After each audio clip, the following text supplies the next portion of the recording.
If you're into expensive bling and valuable loot like Nami, this movie's for you. The Straw Hats are about to roll into a city made entirely of gold, a gambling den where you can get rich overnight. If you lose your bet, you're stuck there forever. The movie kicks off with this crazy dude strutting his stuff and raining down golden water. This is the Gold King. And of course, the whole city is made of gold. Otherwise, it wouldn't be called One Piece Gold. There's a Taylor Swift-style show going on with the entire city watching. A bald dude blowing his trumpet, some nerds jamming on sax, and a bunch of dancers clearing the way for the star to perform. Taylor winks, and the crowd goes wild. But the real showstopper isn't her. It's the Gold King busting out some serious Roman moves. The spectacle is so epic, even the Straw Hats showed up. They were awestruck by Grand Gold, the ship that's basically a floating gold city. And if those three clowns already went nuts over all that gold, just imagine Nami. This is the best day of her life. This time, the crew's goal is the casino. Today, they're going to roll in with bags of cash. They cruise through a tunnel where gold nuggets rain down, and Nami nearly has a heart attack from happiness. She orders everyone to grab every bit of gold they can, and even Brook's bones turned golden. Sanji and Robin are shocked that even the water is gold, while Zoro couldn't give a damn. He just let out a loud burp, because you know, he's not made of steel. They're all hyped to reach the city, so Frankie fires up the rocket attached to Sunny's rear, and they land at the Taylor Swift show in a flash. Chopper's rocking a new monkey skin because now he's rich, my friend. He can be whoever he wants. Nami, already losing it at the entrance, feels like she's in paradise when she sees all that sparkle. But the party doesn't last long because the Straw Hats get ambushed by cannonballs from the long pirate. The beatdown goes wild, and Justin Bieber comes in swinging. Security warns him that a band of pirates is out of control, but he shrugs it off, saying that's what the fans love, cash in his pocket. Then he realizes the other ship belongs to the Straw Hats, and immediately flips all the lights on them. The punks board Sunny, and that big-nosed guy thinks it's his lucky day, until he wakes up to a face full of punches courtesy of Zoro, who grumbles, "It's rude to wake sleeping beauties," before slicing everyone up. The big-nosed dude even tries to swing his massive sword, but Zoro hops on top and slaps him with an onigiri just to shut him up. A gorilla charges at Sanji, who's more worried about not spilling his food than fighting. An orangutan tries to smash him, but with one leg, Sanji dismantles its armor and kicks it so far it's flying. He then rushes over to Robin, who grabs everyone from behind and smashes their heads into the ground. A bunch of thugs surround Nami, pointing pistols at her and demanding all her cash, but she fires back by unleashing a thunder shock that makes their souls nearly leave their body. A monkey tries to tear Brook apart, but he vanishes and reappears behind him, telling him, "Your spirit might be tough, but your flesh is weak, buddy." Then a volley of bullets rains down on Frankie, and he returns fire with a single rocket blast that sends everyone to the fifth circle of hell. God Usopp shows up riding Chopper, launching carnivorous plants to take out those clowns. But he forgot to watch where he was going and bonked his head on the mast. Finally, Luffy storms in, shouting, "What the heck is that pipe doing on my ship?" And the old man pulls out a minigun from his head, making Luffy look like a human colander. He returns all the shots and lands a Gomu Gomu punch right in the stomach of that scumbag. After that, the rest of the goons tried to flee, but Lord Treasure grabbed them all, turning everyone into a statue of gold. Now that's what I call a show. They kick things off by showering everyone with a rain of gold coins, welcoming them to Gran Tesoro.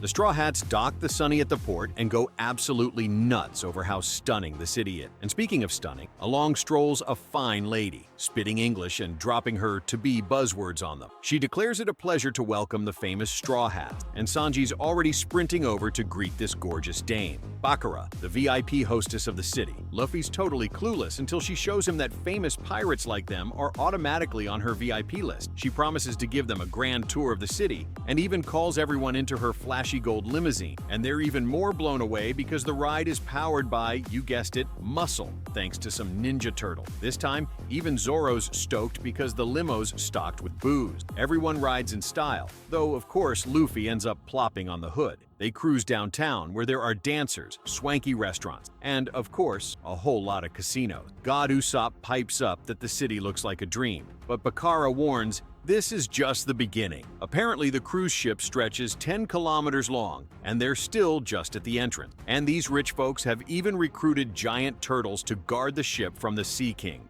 All of this is thanks to the King of Grand Gold, who scooped up tons of gold from around the globe and built this paradise right into his ship. Nami and Usopp are itching to swipe everything, since one single gold fire extinguisher could retire their whole crew for the next 5 generations. But Bakara warns them to watch out. The city is crawling with security drone, think Dead and Mushis. And if you get caught thieving, you're off to the slammer, my friend. Luffy tells her to floor the gas pedal so they can hit the casino ASAP, but first, they need to change. So they all suit up. Now they're the swankiest pirates ever. Grab Chopper's drip, baby. Bakara then says there's no need to return their new threads because in this betting city, if you win, you keep it all. But only if you win, mind you. Luffy's brain only hears win, so he's already itching to bet all their cash. Then a bunch of street urchins shows up trying to sell them a flower. One kid, going full anime hype, is screaming like he's auditioning for a live-action Naruto, urging them to buy his lousy flower. As VIP customers, they're expected to have deep pockets. Usopp tells the kid to chill and asks the price, but the little punk goes wild shouting 5,000 berries. Big Nose orders him to scram and try his luck elsewhere, but the kid insists they can't secure freedom without cash, and Luffy asks what he's on about. Bakara cuts in,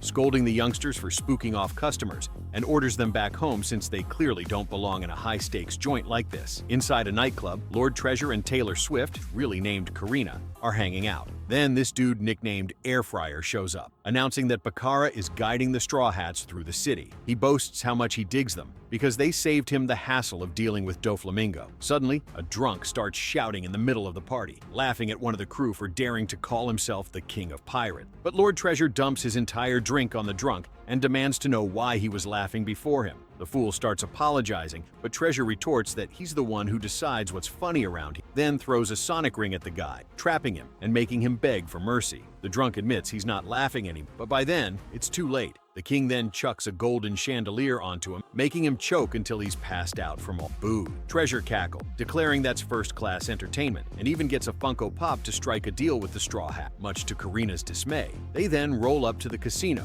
where every kind of gambling is on offer. Bakara loans them 20 million berries and chips so they can spend freely. Nami clutches her chips like they're diamonds, while Luffy scoops them up, shouting that he's off to play. Chopper and Usopp dash off together to hit the first game they find. Nami follows, and Bonnie Girl shouts that it costs 1 million berries just to join the car race. Nami nearly faints from excitement. Then comes the big race, and Nami says that if they lose, she'll take their heads off. But Luffy assures them everything's chill because victory is theirs. The race kicks off, and an old geezer in a hat speeds ahead, making the crew eat dust. But the old man's joy is short-lived, as El Bigodon from the Marines blows up his car and takes the lead. Then a driver says he can't handle the turn, so he slams on the accelerator, but they crash straight into a wall and end up in a swimming pool. Now only 4 cars were left, and the Straw Hat crew was zooming past everyone, almost taking first place. But that crazy monkey dude orders his nurse sidekick to take them down, and she tosses a measles vaccine at them, making their car skid all the way to last place. But God Usopp slams the pedal, and boom, the car's back in action. The monkey got sent flying off the track too, courtesy of some horned farmer who plowed through him with his monster truck. Then Dick Dastardly speeds ahead with the Straw Hats hot on his tail. But Horned Villain 1 tells Horned Villain 2 to knock them out. Oh, you guys like straw? Then chew on this. They lose control and fly off the track, nearly flattening some fancy rich folks playing golf. But shout out to this car's seatbelt. Luffy stretches all the way up and slingshots the whole car back onto the track. Nami was twisting in agony, thinking they got disqualified, but nope. They landed back in and were still in the game. They floored it because this was the final stretch. Whoever crossed the finish line first would be the big winner. And by just 1 centimeter, the Straw Hats snatched victory from those 2 losers.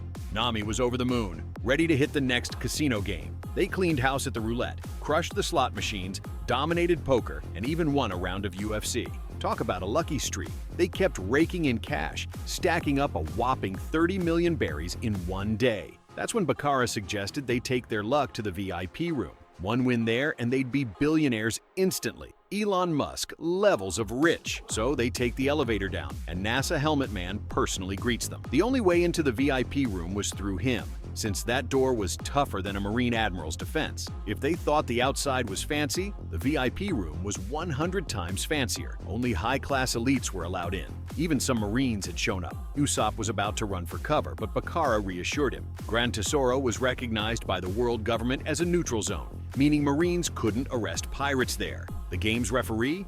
A 400-pound gorilla who was the reigning wrestling champ of the entire city. People who got matched against him straight up forfeited on the spot. Then he grabbed two 10-ton dice, shook them in a giant cup, and told them to place their bets. Odd or even. He spun around like a Beyblade, twirling his massive axe, and then bam! He headbutted the cup to break it, and somehow that just got him even more pumped. Total masochist vibe. Bakara handed them a fat stack of chips, 300 million berries to bet with, and Nami nearly had a heart attack. Usopp and Brook immediately started preaching about the importance of spending wisely. Too bad Luffy had already shoved all 300 million on even before they could blink. The crew was losing their minds, but miraculously, he won. Their money doubled. Bakara was in awe, saying his luck was out of this world. Meanwhile, Nami looked like she was having an existential crisis. She was really about to become a billionaire. Then, everyone went silent as Lord Tesoro himself made an entrance. Luffy took one look at him and went, "Who's this guy?" Tesoro smugly introduced himself as Guild Tesoro,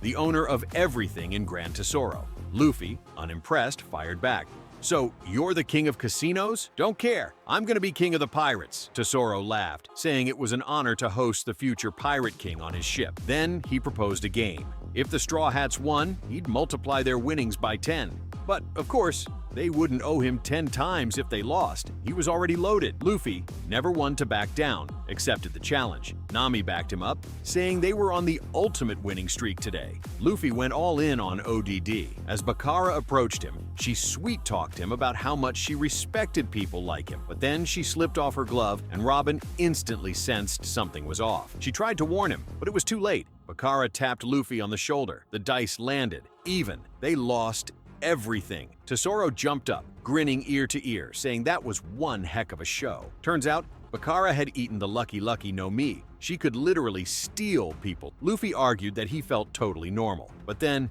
boom, instant stomachache. The dude was so cursed that he immediately got the runs right in front of everyone. Then he slipped on a banana peel, and Nami screamed that this was a total scam. But Bakara shrugged, saying, "Rules are rules. If you get tricked, you lose. Pay up." Nami went, "Pay up? Yeah, right, not happening." But Tesoro wasn't done. He smirked and said that if they couldn't pay, they'd have to work off their debt. Translation? They were now his slaves for life, and if they didn't like that, well then he'd just have to use force. Zoro and Sanji stepped up, cracking their knuckles. "Let's see you try, rich boy." But then Bakara hit the floor, whining that she twisted her ankle. Naturally, Big Boss ran over to check on her, only to fall right into her trap. She gives his chin a little tap and goes, "Gotcha, buddy." Sanji got so startled, he nearly caught fire after dropping his cigarette on his clothes. He stepped on another banana peel and went flying off. Zoro and Brook couldn't believe how dumb he could be. Waterbox Head burst right through the floor and started playing target practice with them. Luckily, his aim was so awful he missed every stationary punk. Frankie chucked his own hand to deliver a big beatdown, but he picked the wrong target. He ended up smacking the masochist, who then looked like a total goof after the punch. Then Zoro said, "Don't worry,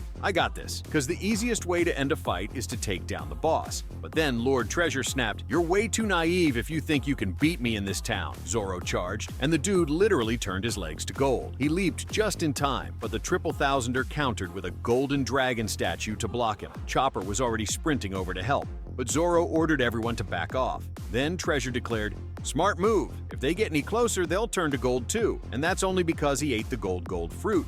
Now he can control gold however he likes. It's simple. Young grasshopper. Remember when you all got rained on with gold when you entered the city? Exactly. Now he can manipulate everyone in this town. He even sucker punched Zoro, saying, "If you don't work for your pay, I can cash 320 million by delivering your head to the Marine." Which, by the way, is exactly his bounty. Nami chimed in that he'd planned all this from the start. Then Karina put a knife to her neck and ordered her to stand still, and Nami made a funny face when she saw that woman. Nami promised she'd get the cash, but they just needed time. Then Treasure warned, "If you don't collect every last berry by midnight tomorrow, I'm throwing a big show with Zoro's public execution." So, will they be able to gather all that money in one day? If not, it's curtains for Zoro. He's going to end up like the Statue of Liberty. Alright, we'll wrap it up here because this video's getting too long, right? Tell me, you didn't really expect that Gold Shower at the beginning would wipe out the crew for good, did you? If you want me to continue this insane saga to see if they manage to save Zoro, smash that like button and subscribe so we hit 1 million subscribers by the end of the year. Now, enjoy the next video on screen. It's absolutely epic. I'm out. Peace.